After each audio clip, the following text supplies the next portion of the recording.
Bapak, Ibu, dan saudara sekalian, pada awal bulan ini kurang lebih saya mendapatkan sebuah kiriman konten yang saya yakin Bapak Ibu juga dapatkan. Cukup viral kok, tulisannya begini. Diam dalam arti tanah yang enggak dipakai, diblokir PPATK. Bergerak, olahraga maksudnya, dipajakin negara. Nganggur, dicuekin pemerintah. Dan kemudian karena putus asa kita berdoa, malah digrebek tetangga. Kemudian di bagian akhir ditulisin, piye perasaanmu bro? Saya rasa konten ini menangkap esensi apa yang terjadi di negara kita ya. Ada kegaduhan yang luar biasa di berbagai bidang. Ada yang kemudian membuat peraturan menjadi kontroversi, nggak kunjung selesai. Ada yang membuat kebijaksanaan lalu dikoreksi. Ruang hidup kita di media sosial juga di percakapan sehari-hari menjadi gaduh. Banyak urusan terkait Indonesia ini yang gak selesai-selesai. Bapak Ibu ingat toh soal ijazah aja ya gak selesai-selesai. Makanya Bapak Ibu dokumentasikan dengan baik ijazahnya ya. Supaya kalau ada yang meragukan Bapak Ibu, wis gak usah macam-macam, tinggal tunjukkan. Selesai kan? Itu sebabnya gak heran kemudian ada konten yang bersambung lagi, yang pendek tapi menohok. Dia berkata begini, hidup cuman sekali, malah jadi WNI. Warga negara Indonesia. Gaduh, masalah nggak selesai, perdebatan di media sosial juga di warung-warung kopi terus berlangsung, memecah masyarakat ke dalam banyak pihak. Protes, naikin bendera komik aja, tahu-tahu ada yang datang Bapak Ibu. Tapi kalau jalanan rusak, air berhenti mengalir, listrik mati, lapor kehilangan sesuatu. Bu ya Bapak Ibu sudah lapor ya enggak ada yang datang-datang. Makanya ada yang mengatakan bahwa kita hidup sekarang di negara yang sebagian pemimpin kita baperan. Tetapi kemudian mereka membuat situasi menjadi gaduh. Gak heran ya Bapak Ibu kalau sebagian orang pesimis ya dengan Indonesia ini ya. Pesimis artinya kita gak ngelihat sesuatu yang baik gitu loh. Pesimis artinya kita berpikir, aduh semuanya berantakan di berbagai lini. Kenyataan tidak menyenangkan. Oh iya kemarin seorang teman yang pengamat ekonomi bilang IHSG, indeks harga saham itu sempat tembus 8.000, lalu turun lagi. Pengangguran masih banyak di mana-mana, sehingga ada keraguan apakah kita sebagai negara akan bertahan. Sehingga kita mendengar publikasi itu di media bahwa Indonesia ini kira-kira bisa bayar utangnya enggak ya? Ataukah ramalan bahwa suatu kali kita terpecah belah itu akan menjadi kenyataan? Pesimis tentang Indonesia. Gak heran kalau di dalam situasi pesimis, lalu kemudian kita mendengarkan suara yang lain itu. Hashtagnya apa? Kabur aja dulu. Kalau bisa pindah negara saja. Kalau bisa bekerja di luar negeri, bekerjalah di luar negeri. Gak ada harapan di sini. Dan sebagian orang menyahutnya dan menyambutnya dengan ajakan itu kan, apalagi Lagi-lagi pihak pemerintah melalui sebagian orang berkata, ya silahkan menjadi TKI, TKW, buruh migran, ke luar negeri. Itu hendak bilang apa sih? Nggak sanggup ya menyediakan lowongan pekerjaan 19 juta yang dijanjikan itu. Pesimis. Lalu ada yang eskapis. Eskapis artinya escape, melarikan diri. Ini situasi sulit, ini tidak ada masa depan. Mari kita pindah saja ke sono. Kayaknya di sono lebih menyenangkan. Walaupun tiap negara ada problemnya tertentu, tersendiri. Tetapi sebagian orang memilih untuk kemudian pergi kan mencari masa depan yang lebih baik. Melarikan diri dalam tanda kutip. Demi kebaikan sendiri. Tetapi ada juga yang mengambil sikap yang berbeda. Enggak pesimis, enggak eskapis, tetapi namanya oportunis. Oportunis itu dari kata opportunity, kesempatan. Jadi dia melihat situasi, mengambil kesempatan demi keuntungan sendiri, enggak peduli benar atau salah. Seperti seorang teman saya yang berkata begini, Pak WP, kekacauan negeri ini, ketidakjelasan prosedur adalah rezeki bagi saya. Semakin gak jelas aturannya, semakin kabur aturannya, saya siap membantu. Anda tentu tahu ada konsekuensi keuangannya kan?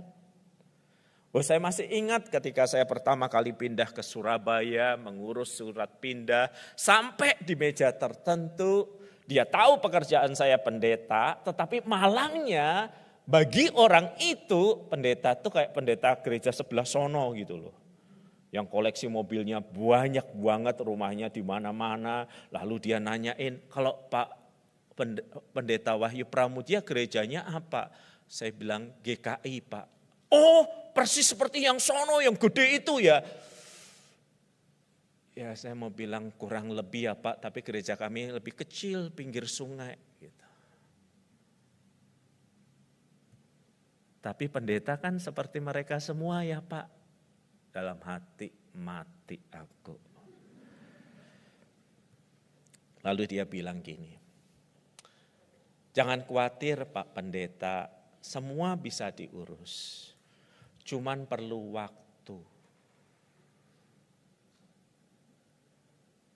Lalu saya jawab dengan naif saat itu. Nggak apa-apa Pak, saya pendeta waktu saya banyak. Saya tungguin aja kapan selesainya nggak masalah. Iya Pak, semua akan selesai. Cuman perlu waktu dari sini, terus dipindah ke sini. Cuman perlu waktu. Itu kalau terjadi zaman sekarang saya bilang sarangio Pak gitu ya. Tapi karena ini udah 20 tahun lebih dan jari digesekkan, Anda tahu artinya kan? Ketidakjelasan prosedur, kekacauan, keadaan yang buruk, malah jadi rezeki bagi sebagian orang. Sikap itu namanya oportunis, saudara-saudara. Jadi di dalam kesulitan, di dalam pergumulan, di dalam setiap masalah itu, kita itu akan selalu ketemu orang yang pesimis. Gak ada masa depan nih, mati kita di negara ini. Ada orang yang eskapis, melarikan diri dari kenyataan. Kalau gue bisa pindah, gue udah pindah deh. Tetapi ada juga orang yang justru oportunis, mengambil keuntungan tanpa peduli prinsip moral untuk diri sendiri. Nah, saya harap Anda sudah mulai bisa memetakan ya di dalam situasi di Indonesia. Siapa yang pesimis, siapa yang eskapis, siapa yang kemudian oportunis. Itu juga saudara yang sebenarnya melatar belakangi Yeremia pasal 29. Yeremia pasal 29 itu kisah tentang orang Israel yang kalah perang melawan Babilonia, lalu diangkut semua penduduknya berjalan kaki belasan, puluhan, ratusan kilometer menuju ke pembuangan di Babel. Ingat waktu itu tidak ada sarana transportasi apapun, jadi mereka dipaksa meninggalkan kampung halaman mereka untuk tinggal di tanah jajahan. Pasti ada orang yang mati dalam perjalanan itu, ada orang-orang yang juga tersisa dan kemudian nyampe ke Babilonia, tanah pembuangan. Di dalam situasi seperti itu ada sebagian dari mereka yang udah pesimis dalam arti kita nggak bisa lagi kembali ke Yerusalem. Mati deh kita di sini. Tetapi selain yang pesimis ada juga yang eskapis. Yang bermimpi melarikan diri dari situasi dan itulah yang disebutkan di ayat yang ke-8 dan 9. Sungguh beginilah firman Tuhan semesta alam Allah Israel, janganlah kamu diperdaya oleh nabi-nabi yang ada di antara kamu, oleh para penenungmu, jangan dengarkan mimpi-mimpi yang mereka mimpikan.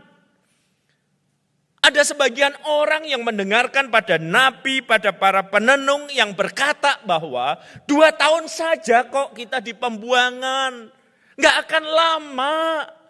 Mereka escape, melarikan diri dari kenyataan dengan mempercayai mimpi-mimpi, nubuat-nubuat yang firman Tuhan bilang palsu. Bayangin umat dalam keadaan pesimis, ada yang eskapis karena percaya pada nabi-nabi, pemberita-pemberita firman yang Tuhan bilang palsu. Dan di kekacauan itu siapa yang menjadi orang yang oportunis? Orang-orang yang mengaku dirinya nabi. Orang-orang yang mengaku dirinya jualan firman Tuhan. Orang-orang yang berjualan agama, mimpi-mimpi kosong yang Tuhan bilang, itu bukan utusanku, mereka palsu. Yang mengatakan 2 tahun lagi kita akan pulang, itu palsu.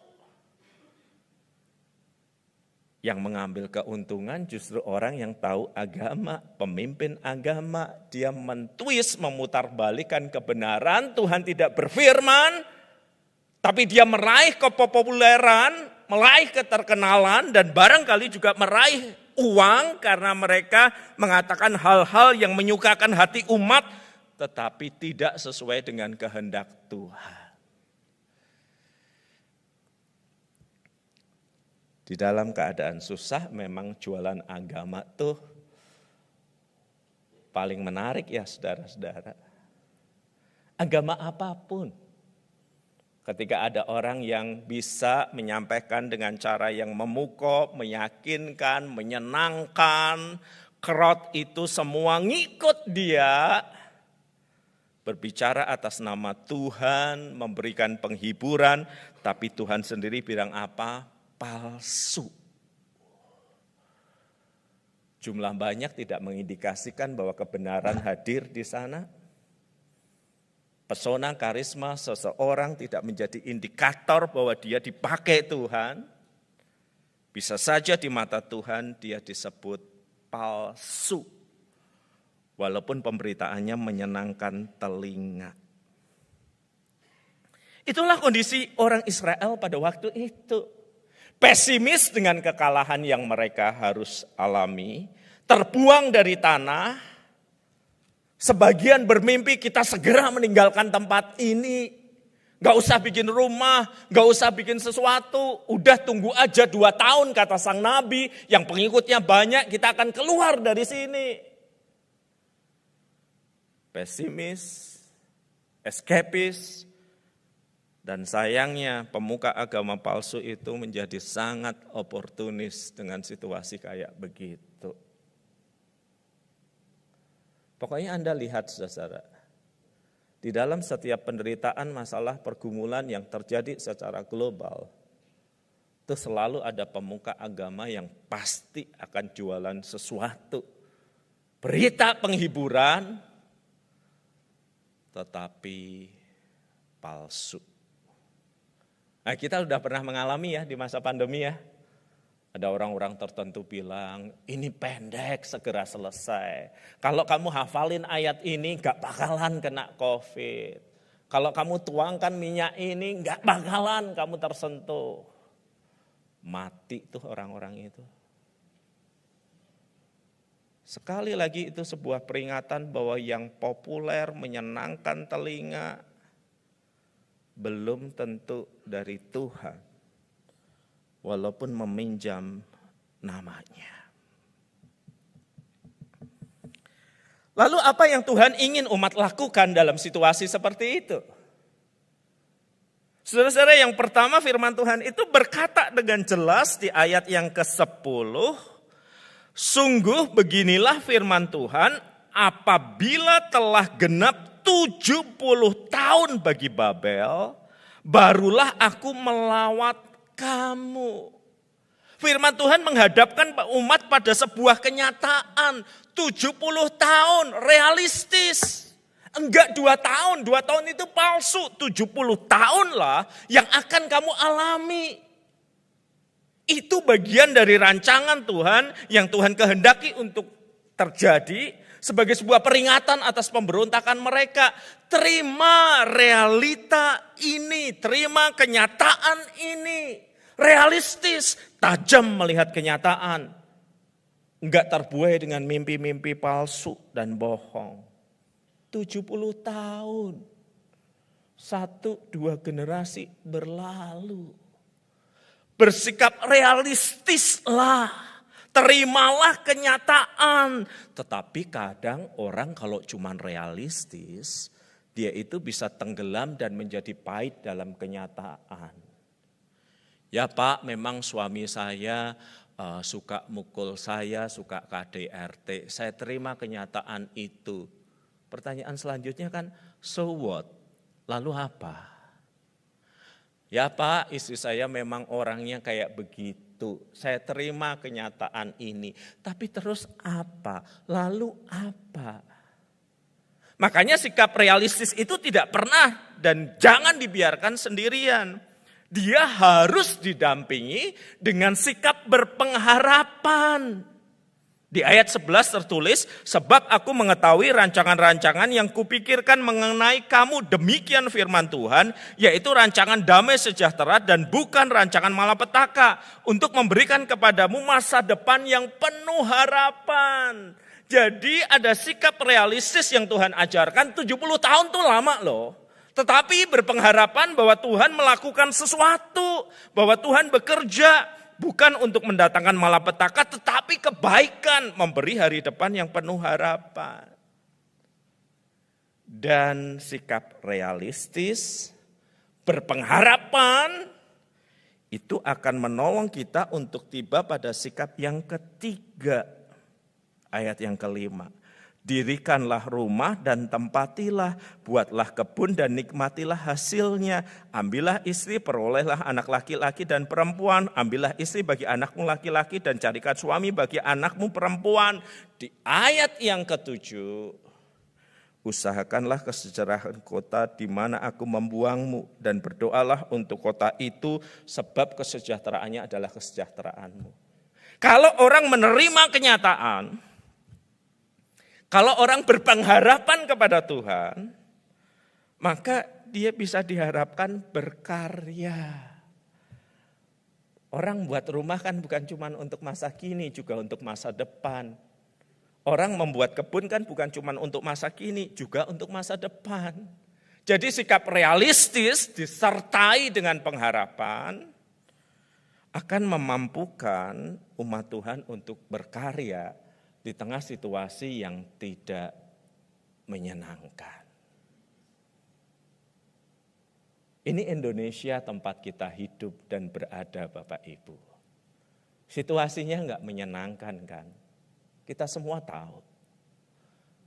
Dalam situasi enggak menyenangkan itu kita bisa pesimis, kita bisa eskapis, melarikan diri, atau malah jadi oportunis.